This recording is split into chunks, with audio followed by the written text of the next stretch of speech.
Good morning everyone, this is Jade Kilingin and welcome to my video. For today's video is about emerging ways to read aloud. Did you know that reading aloud is the most important things that parents and teachers can do for kids, even teens? But what is read aloud all about? Read aloud is an instructional practice where the teacher read the text so the learner incorporating pitch, tone, volume, pauses, eye contact, question and comments to create a flowing, captivating reading experience. Read aloud refers to the act of speaking or pronouncing written text. It involves vocalizing the words and sentences of a written documents, article, books, or any other textual content.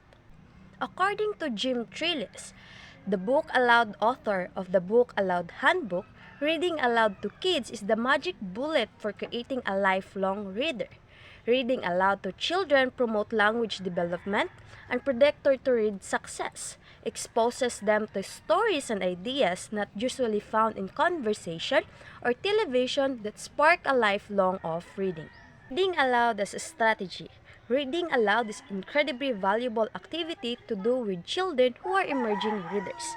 Among the benefits of reading aloud, it exposes the child to rich language, proper grammar, and exciting new ideas. It encourage a child's imagination and stretch the child's attention span and ability to focus. It models positive reading behavior.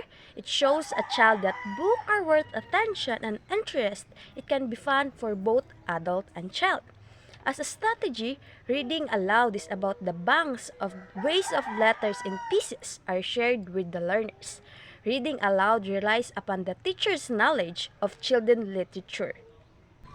Reading with children emerging readers. The process of reading with children varies greatly depending of their age and where they are in process of learning to read. Benefits of read aloud. Reading aloud helps students learn how to use language to make sense of the world. It improves their information processing skills, vocabulary, and reading comprehension. Reading aloud targets the skills of audio learners. Research has shown that teachers who read aloud motivate students to read. Why read aloud is important? Through a read aloud, kids can understand words better. Sometimes they might be difficult to understand to read. It also improves experiences for the child. Let us look for some of the benefits of read aloud. A. It improves vocabulary and helps them to learn new words. B. It creates a bond between the reader and the child. It is a great resource for teachers or parents to connect with kids.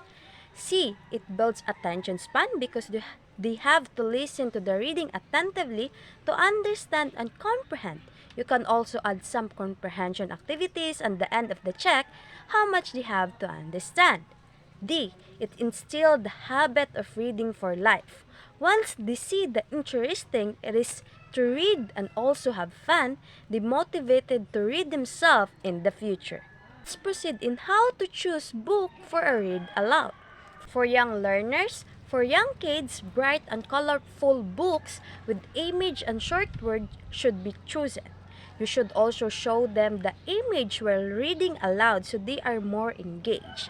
These kids will also learn many new words while you are reading. So start with simple and easy 2 or 3 letters words.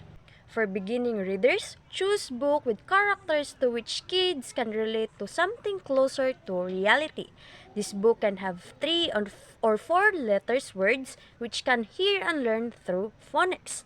For fluent readers, for them, you can choose book with extensive vocabulary where they can urge and gradually read on their own and also explore words means according to synonyms and antonyms.